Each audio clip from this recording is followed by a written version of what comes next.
Hi guys, coming live to you from my car today because it's Saturday and it's the only place that I can get a tiny bit of peace and quiet.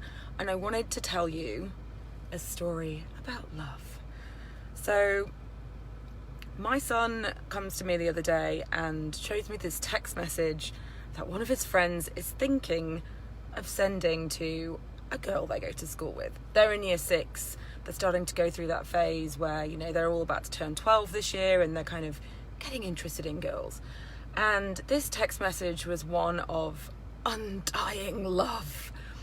And then he tells me that he's never actually had a conversation with this girl, but the boy is thinking of sending the text message. I mean, who better to ask for relationship advice than another 11-year-old that's never had a relationship, right? So he shows me this text message and he goes, "Do you think he should send it?" And I was like, oh no. They haven't even spoken and he is, declaring love, the big L word, straight away. Which got me thinking about how we can often do that with our marketing, our social media, our emails. We jump too quickly from "I've just met you" to "Want to marry me?" And we're not thinking of all the stages in between, the stages that people need to go through. Like when we meet somebody for the first time, we don't ask them to marry us. Like you don't go from, "Hi, nice to meet you. By the way, do you want to go on a honeymoon to Fiji?" And we can't do the same for a relationship. Hi, Lou. The same for a relationship is exactly the same with our marketing. We cannot go from like, "I don't know you," to "Hey, do you want to spend 10 grand with me?" Or "Do you want to spend $2,000 with me?" It's a really massive leap and we do it, way too often. And that's why in the Stories That Sell framework, I've got like these 4 different pillars of content where we go through building know, like, and trust, building authority, then taking people through to engagement, and then, asking for the sale. Now, I'm not saying that you shouldn't ask for the sale really early on, but you need to, exactly as you would in a relationship, go for those micro commitments first. So what is a really easy way for people to show their interest and commit to you, to have a small relationship? So for example, the example that I've just given you, my Stories That Sell program, it's $27. So I'm asking people for a lunch date, not a lifetime commitment.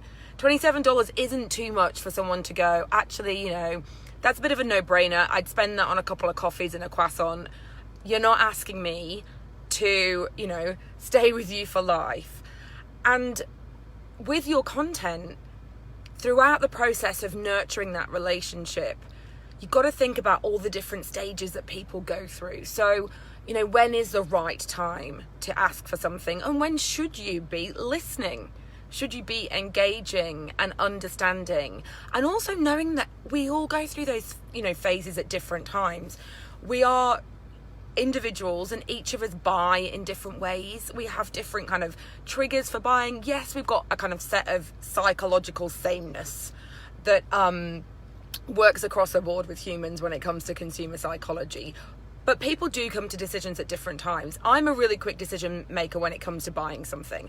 I'm definitely an impulse buyer. I read a sales page, I'm like, done, I can't be bothered to scroll down, I check a few testimonials and I've bought something. Other people really want to digest everything. They want to have a few emails from you. They want to feel like, they've got that relationship really going before they can make a commitment. So my advice to you guys today, my quick tip would be, think about where you might be asking someone to marry you before you've taken them on a first date, and look at the points in your content where you can ask for a micro commitment. And that could be something like comment on my post, share my post, direct message me, or asking them, giving them a freebie. All those little things you can do before you go in with the wham bam, here's my ring, let's get married.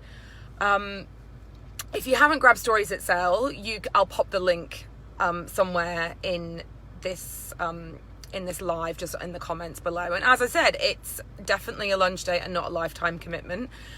And if you have any comments or questions on how to make your content fit those different stages of the buyer cycle, then just leave me a comment below and have an awesome Saturday. I'm about to go hit the shops, get some peace and quiet from the kids, hence coming to you from the car, and enjoy my Saturday. It's a beautiful day here in Sydney, and I hope wherever you are in the world, you're having an awesome day as well. So see you later.